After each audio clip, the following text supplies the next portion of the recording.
Eu achei muito engraçado a derrota desse processo, porque isso aconteceu em 25 de abril e eu só fiquei sabendo agora. Assim, a imprensa não divulgou. Eles não divulgaram, eles não gostam de ser derrotados.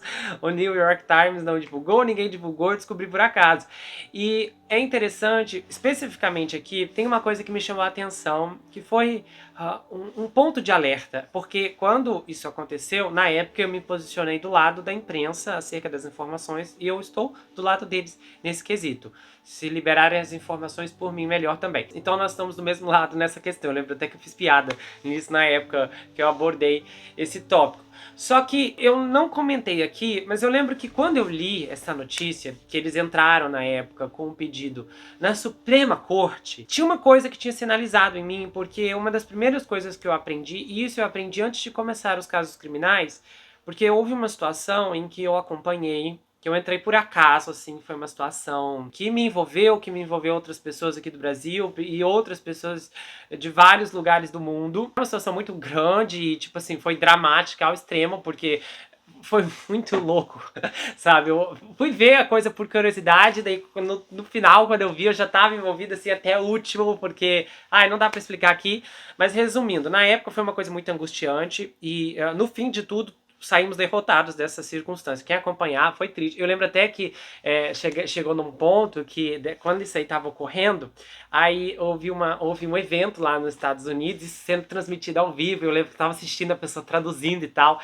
E aí a senhora que estava no meio das operações para tentar reverter esse quadro, que assim era uma situação bem injusta, inclusive, né? O nosso lado perdedor, foi muito injustiçado nesse âmbito.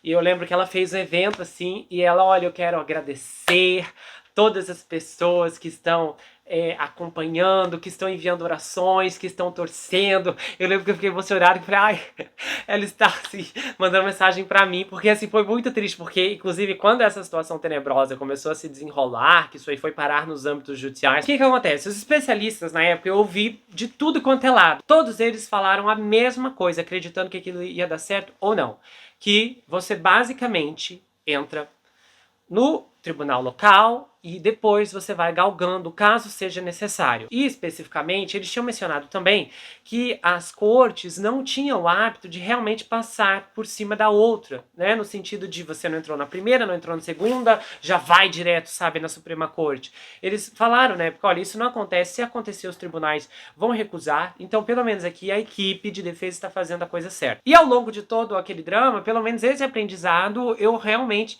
levei quando aquilo tudo acabou. A hierarquia dos tribunais é respeitada, então isso é algo até, né, que a gente vê que não acontece bem aqui. Então, quando eu vi que os advogados entraram direto na Suprema Corte, a primeira coisa que eu pensei foi essa situação. E eu lembrei das vozes dos especialistas, da hierarquia dos tribunais e explicando sobre aquela coisa toda. E eu realmente falei, ué. Só que ainda assim, não achei que o consórcio de mídia iria passar esse vexame, que foi essa resposta, porque, né, é um vexame, tipo, basicamente dizendo para o advogado, olha, você não orientou corretamente seus clientes, amigo, faça a coisa certa. A única coisa que eu lembro que eu pensei na época é que, como a ordem tinha sido emitida pela juíza, que de repente não faria sentido apresentar um processo para que ela anulasse sua própria ordem. Então eu ainda inventei essa loucura na minha cabeça para justificar o que eles estavam fazendo. Hoje, olhando agora para essa resposta, eu vejo que realmente você precisa passar até mesmo pela juíza que deu a própria ordem. Então isso fica assim um exemplo, porque até mesmo de você olhar que a equipe daquele não foi para a Suprema Corte, eles entraram ali com pedido para a própria juíza, e o consórcio de mídia, sabe, foi para a Suprema Corte. Eu realmente não sei se foi inocência do advogado ou se foi arrogância mesmo de tipo New York Times, Washington Post, sabe, os poderosos aqui. Então, que se dane a estrutura local. Vamos logo na Suprema Corte que eles vão nos atender.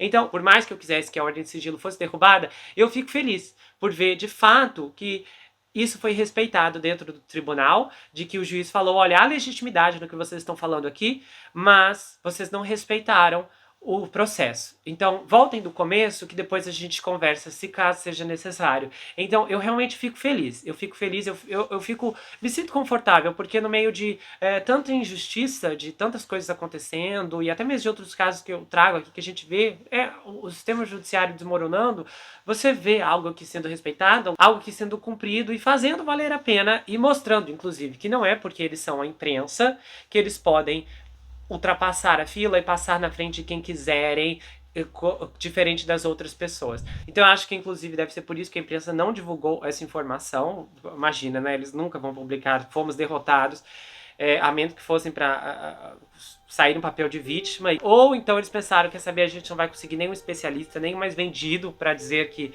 realmente estávamos certo, né? Porque a imprensa é capaz de tudo. Mas é bom ver que pelo menos eles agora já entraram com o pedido lá. Se a juíza negar, que provavelmente ela deve negar, aí vai chegar na Suprema Corte de novo. Então é interessante quando nós olhamos para essas estruturas legais e você se sente validado. De certa forma eu me sinto validado com isso, porque acompanhando esse caso de forma tão intensa como temos feito até aqui e olhando basicamente para cada detalhe com muito cuidado, você fica tranquilo quando vê que tudo está acontecendo como deve acontecer. Pode não estar acontecendo tão rápido como queríamos, ou então de uma forma tão veloz, ou então de uma forma tão vulgar e agressiva como a situação clama, mas pelo que vemos aqui, o processo está andando. É difícil imaginar que esse caso vai sair dos trilhos a essa altura, e tudo indica que não vai acontecer. Eu penso que tudo está ocorrendo da melhor maneira possível, pelo menos para mim, o que eu vejo com base na minha experiência, aparentemente as coisas estão funcionando. E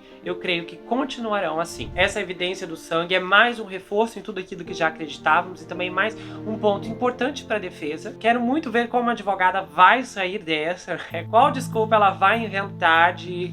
sabe, o sangue daquele, essa vai ter que ter uma história muito boa. E nesse ponto já tem tanta coisa contra ele que terão que ser muitas histórias. Se esse julgamento for televisionado, caso aconteça ano que vem, a gente pode esperar para ver algo no tipo da Amber Heard, no qual, aqui, embora a situação é diferente, porque no caso os dois estavam vivos, Johnny e a Amber. Aqui é mais triste porque obviamente os 4 garotos não estão mais conosco. Então às vezes, talvez a gente tenha que chegar na conclusão que o melhor advogado do mundo pode não conseguir safar alguém que tem tanto sangue nas mãos.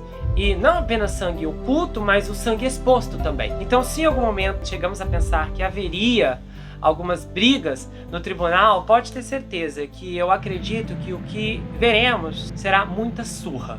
Os advogados do Brian vão apanhar bastante.